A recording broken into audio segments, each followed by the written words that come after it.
Good morning, everyone. Good morning. So, making change with ease and grace. So, this morning is Palm Sunday. Yeah. Wow.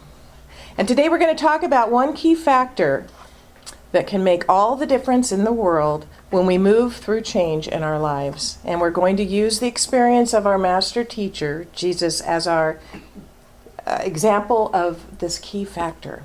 But before I get started this morning, I must tell you the only Palm Sunday joke that I know. And I really love it, but if someone has another one, please let me know, because I'd like to add it to my cash for next year. So it was Palm Sunday, and the family's young son, Johnny, woke up in a really, really bad mood, and he just didn't want to go to church. He whined and complained about it so much that the family, the parents, they just finally gave in, and they said he didn't have to go. When the rest of the family returned home carrying a bunch of palm branches, the little boy asked what they were for, and his mother explained, people put them on the ground as Jesus came by. Wouldn't you know it, the boy fumed. The one Sunday I don't go to church and Jesus shows up. Like I said, submit new jokes. I'm ready. Okay, so Jesus had come to Jerusalem, came into Jerusalem for Passover and for what he knew was his to do. He rode in on a donkey, and the people praised him as king. They were strewing the palm fronds to line his path as a way of showing respect and honor, which is why today is called Palm Sunday. And even as this was happening, he knew that what he had to do was drawing nearer, and he had a human emotion about it. That human emotion was fear, the old-fashioned shake-in-your-boots kind of fear. Not the new perspective, which we gained on fear last week. Who remembers what our new perspective was? Does anybody remember what our acronym was? Come on. Well, the old one was false evidence appearing real, but this was a new one. It's feeling excited and ready. Okay? All right. So I'm going to say I did not get the sense from reading the scripture that Jesus had this type of new perspective. He had the plain old fear. Just like we can have plain old fear when change comes upon us that rocks our world. We can all get afraid, and Jesus was afraid. And in his fear, he knew that he needed to go and pray, because we always know that prayer is always a good thing to do. It can absolutely move us to that place of feeling excited and ready. It can actually help us get to that place, that kind of fear. So, after the Passover meal, he said he wanted to go pray, and he asked some of his disciples to go with him, and they went with him to the Garden of Gethsemane. That's always a fun one to say because it's spelled differently than it sounds. So in Matthew we read, then Jesus came with them to a place called Gethsemane and said to the disciples, sit here while I go and pray over there. And he took with him Peter and the two sons of Zebedee, and he began to be sorrowful and deeply distressed. And then he said to them, my soul is exceedingly sorrowful, even to death. Stay here and watch with me. Stay here and watch with me. What a key phrase this is. A vitally important concept when we are going through a significant change. Jesus made the decision not to go it alone. Not to go it alone. And that is a powerful, really, really powerful change to make that will support us in transforming through change. So Walsh writes, Neale Donald Walsh, which we're using his book this month, this is a simple change, but it requires something from us that many people, I'm going to say most people, are not used to and not always comfortable with. It requires transparency. The reason that so many of us tend to self-isolate when we are facing big problems, and by the way, have you noticed that almost every really big problem you've ever faced emerged from something that changed? Is that we have never given ourselves permission, or as someone who does not have it all together, we've never given ourselves permission to be someone that doesn't have it all together. We've also been taught as children that we should not burden others with our problems. And finally, we've been told that most everything is our own fault anyway, so why would we go to someone else with it? It was made very clear. We made our bed, and we must lie in it, right? None of that has any value at all. The people who raised us were wrong about that, every single bit of it. That's what Walsh tells us. And because of all of this, we hide our emotions and sometimes our very selves from others when we are facing difficulties or problems. The irony of this is that these are precisely the times when those who love us want to be there for us. How many of us have had someone go through something and say, "Why didn't you call me? I didn't know." We want to be there for each other. Wouldn't you want to be there for someone you love who is hurting? Of course we would want to be. In fact, I think it truly is our first impulse. We want to help. So I'm going to invite you to make a commitment right now, if you are going through a big change in your life, that you reach out to another and share with that person how you're feeling about the changes that are occurring in your life. It's a big step. It's a big step to share that. Get their love, get their support, and their shoulder to lean on. It doesn't matter who it is, just connect with somebody. Because in the words of Walsh, he says, when you connect with somebody else, you connect with yourself.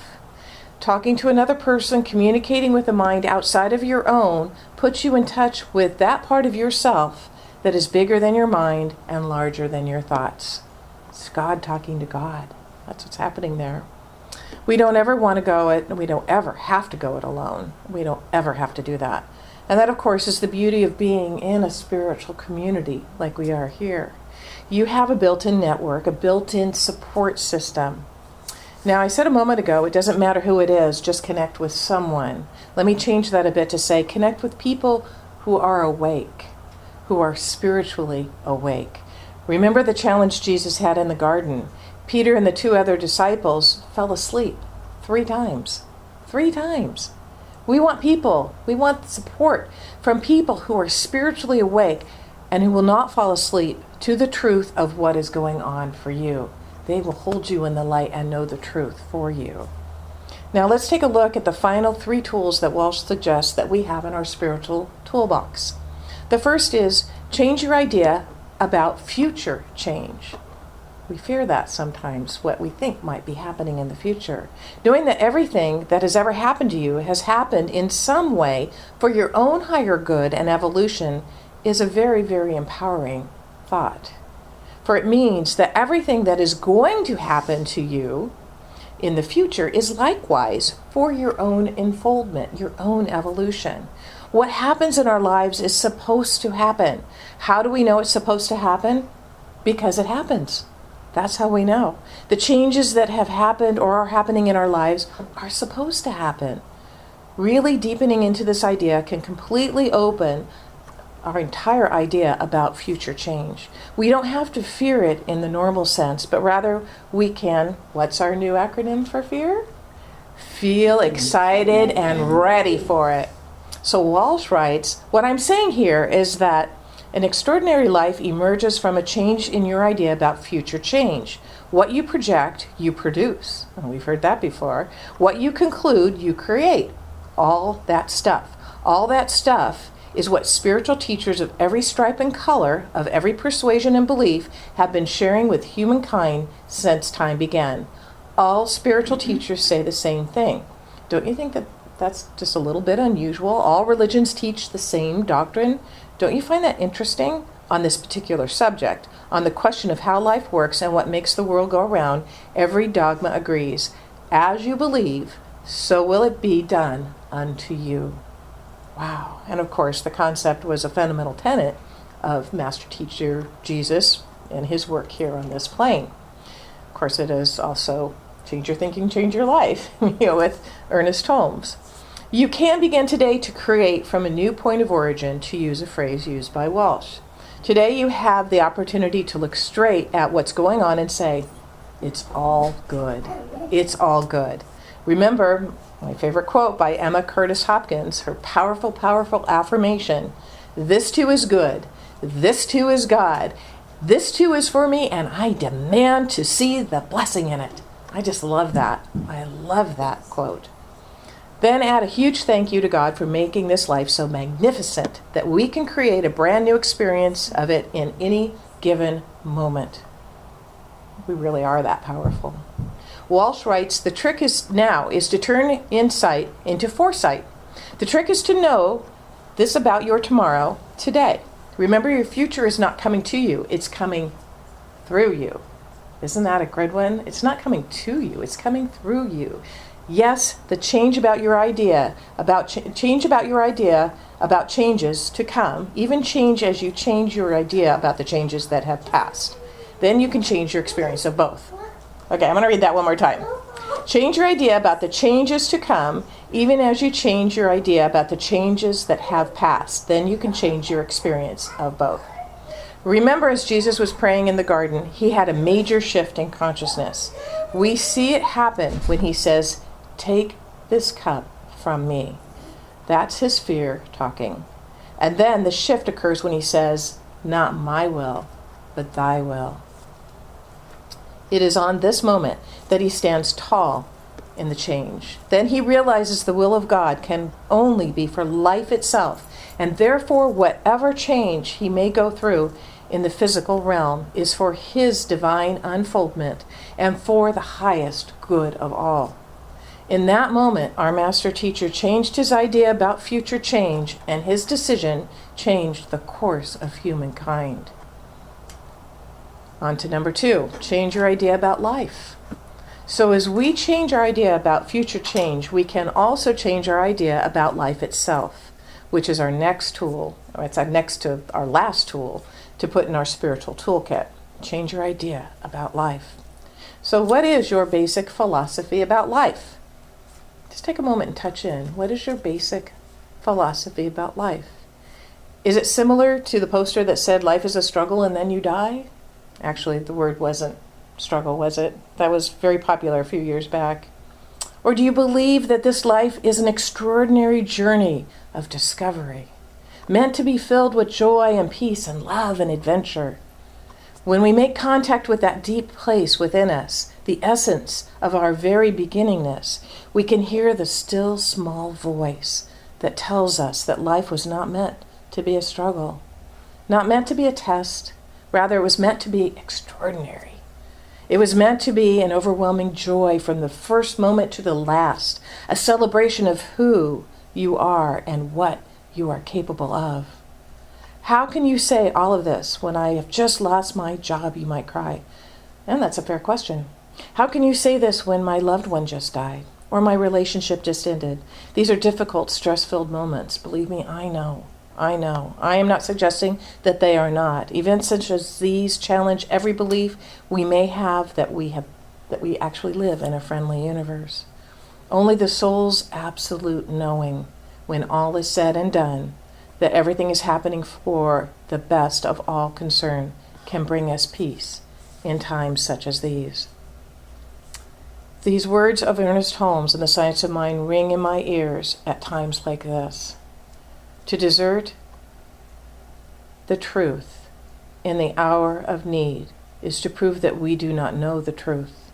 When things look the worst is the supreme time to demonstrate to ourselves that there are no obstructions to the operation of truth.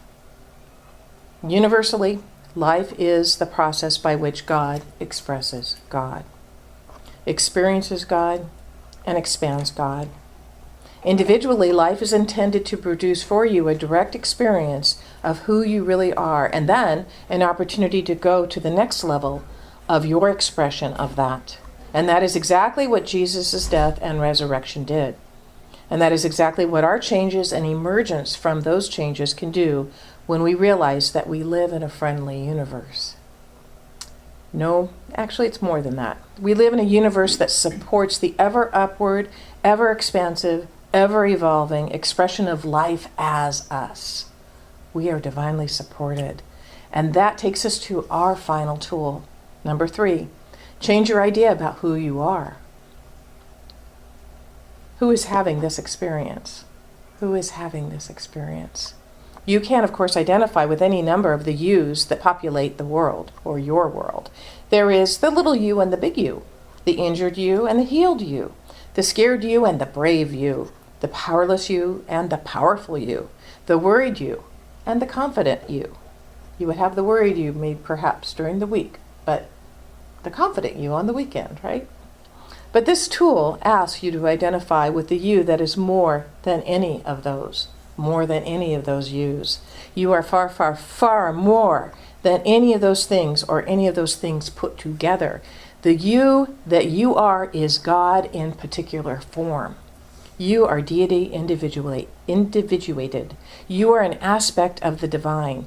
We've all probably read in the Science of Mind textbook Ernest Holmes' description of us as a drop of water in the ocean. And this is a wonderful metaphor to help us get to who we really are. The drop of water has all of the elements of the ocean in it, so we are a drop in the ocean of God. But this morning we expand even from this by going back to a teacher long before our New Thought teachings came into being. The Sufi mystic Rumi said, "We are not a drop of water in the ocean, rather we are the mighty ocean in a drop of water." Wow, that gives me chills just to think about that. This is the idea that Jesus the Christ had about himself. This is the reason he was able to transcend the greatest change of any of us in this human form we can experience, the death of the physical body. He knew that the very ocean of life lived as him, and know the very ocean of life lives as you as well. And so, on this beautiful Palm Sunday morning, let our process be to raise our thoughts so that the highest place we possibly can. Let the process be to raise our thoughts to the highest place that we possibly can. We've spent this entire month looking at tools to put in our spiritual toolkit so that when everything changes in our world, we can have a plan, a way to move through it to a heightened way of living, to a deeper walk with the God of our being, to an expanded way of expressing heaven on earth, to stand tall in deeper peace and greater joy. So change is something that will be with us forever because that is the nature of the universe. And when it gets scary, we can remember that we do not have to go it alone. There is support. There's lots of support. And not only support from family and friends and practitioners and ministers and chaplains, there's support from the very essence of life itself, which lives and breathes as you. So it's how close can you be than your own breath, right? That is where God is, as close as your own breath. And it is solid, it is reliable, it is sturdy, it is constant. Ernest Holmes writes in A New Design for Living, "We are all living in a world of continual change, a world in which thought, thing, and experience are all in a constant state of flux. It is the very nature of the universe that there should be continual change and variation. It is a living world, the creation of a living creative intelligence. It is vital and alive, but behind that which changes, behind that which causes the change, we have found that there is something stable and changeless, something eternal upon which all of the external events depend for their very existence. Behind the endless process of change and the infinite variety of experience and expression, there is that with a capital T, which does not change. And we can turn to that which does not change, to that within us that does not change. And we can gain strength and comfort from it. And when we do, that is where the transformation begins. So, I'm going to ask you if you will join me one final time this month in proclaiming our affirmation with just a little bit added. So, repeat after me. I stand in the knowing. I stand in the knowing that I have within me the spiritual strength and the personal power to move through any change with great grace and ease. I stand firm in the truth of who I am, an infinite being of God's love, light, and truth, forever and ever evolving and expanding. Today I stand tall in peace and in joy. And so it is.